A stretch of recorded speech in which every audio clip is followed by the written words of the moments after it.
राधे राधे दोस्तों, कैसे हैं आप लोग।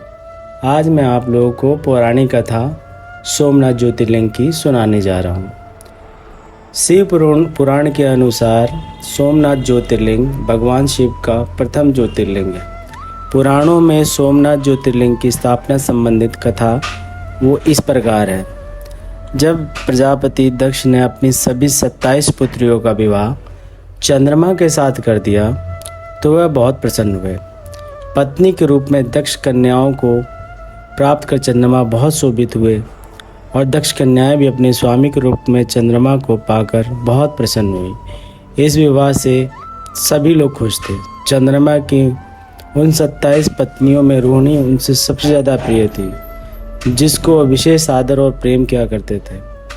उनका इतना प्रेम अन्य पत्नियों से देखा ना गया। चंद्रमा की अपनी तरफ से उदासीनता और उपेक्षा को देखकर रोहिणी के अलावा बाकी दक्ष पुत्रियां बहुत दुखी रहा करती थी। वे सभी अपने पिता दक्ष के शरण में गई और उनसे अपने कष्टों का वर्णन किया। अपनी पुत्रियों का व्यथा और चंद्रमा के दुर्व्यवहार को सुनकर दक्ष भी बहुत दुखी हुए। उन्होंने चंद्रमा से भेंट करने की कोशिश की और जब वो मिले तो उन्हें शांतिपूर्वक कहा, कलानिधे, तुमने निर्मल व पवित्र कुल में जन्म लिया है और फिर भी तुम अपनी पत्नियों के साथ भेदभाव का व्यवहार कर रहे हो। ये उचित नहीं है, ये तुम्हें शोभा नहीं देती। उनके प्रति तुम्हारे मन में प्रेम कम और अधिक ऐसा सुतला व्यवहार ना किया करो। तुम किसी को अधिक प्रेम करते हो और किसी को कम प्रेम करते हो, ऐसा नहीं करना चाहिए। अब तक जो व्यवहार किया वो ठीक नहीं है, पर अब आगे ऐसा दुर्व्यवहार नहीं करना। जो व्यक्ति अपनी आत्मजनों के साथ विषमतापूर्वक व्यवहार करता है उसे नरक जाना पड़ता है। इस प्रकार प्रजापति दक्ष ने अपने दामाद चंद्रमा को प्रेम पूर्वक समझाया और चंद्रमा में सुधार हो जाएगा ऐसा सोचकर प्रजापति दक्ष वापस लौट गए। इतना समझाने पर चंद्रमा ने अपने ससुर प्रजापति दक्ष की बात नहीं मानी।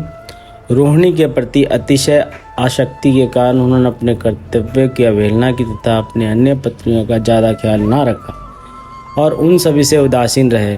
दोबारा समाचार प्राप्त कर प्रजापति दक्ष फिर बहुत ज़्यादा दुखी हुए। वह चंद्रमा के पास आके उन्हें उत्तम नीति के द्वारा समझाने लगे। दक्ष ने चंद्रमा से न्यायोचित बर्ताव करने की प्रार्थना की। बार बार आग्रह करने पर चंद्रमा ने अपनी अवहेलना पूर्वक जब दक्ष की बात नहीं मानी तब उन्होंने चंद्रमा को श्राप दे दिया। दक्ष ने कहा कि मेरे आग्रह करने पर भी तुमने मेरी अवज्ञा की है, इसलिए तुम्हें क्षय रोग हो जाए। दक्ष द्वारा श्राप देने के साथ ही क्षण भर में चंद्रमा क्षय रोग से ग्रसित हो गया। उनके क्षय रोग होते ही सर्वत्र सब जगह हाहाकार मच गया। सभी देवगण ऋषिगण चिंतित हो गए। परेशान चंद्रमा ने अपनी सारी व्यथा इंद्र को, बाकी 7 देवताओं और ऋषियों को कह सुनाई। उसके बाद उनकी सहायता करने के लिए इंद्र देवता आदि तथा वशिष्ठ ऋषिगण सभी लोग ब्रह्मा जी के पास गए। ब्रह्मा जी ने उनसे कहा, जो घटना हो गई उसे तो भुगतना ही है, क्योंकि दक्ष के निश्चय को कोई पलट नहीं सकता। उसके बाद ब्रह्मा जी ने देवताओं को एक उत्तम उपाय सुझाया। ब्रह्मा जी ने कहा, चंद्रमा, देवताओं के साथ कल्याण कारक शुभ प्रभास क्षेत्र में चले जाओ। वहाँ पर विधि पूर्वक शुभ महामृत्युंजय मंत्र का अनुष्ठान करते हुए श्रद्धापूर्वक भगवान शिव की आराधना करो। अपने सामने शिवलिंग की स्थापना करो। प्रतिदिन कठिन तपस्या करो।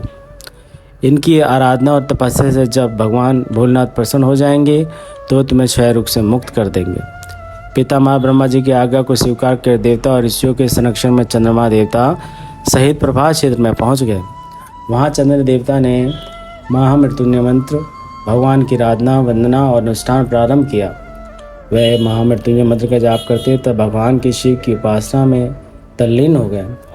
ब्रह्मा की ही आज्ञा के अनुसार चंद्रमा ने 6 महीने निरंतर तपस्या की।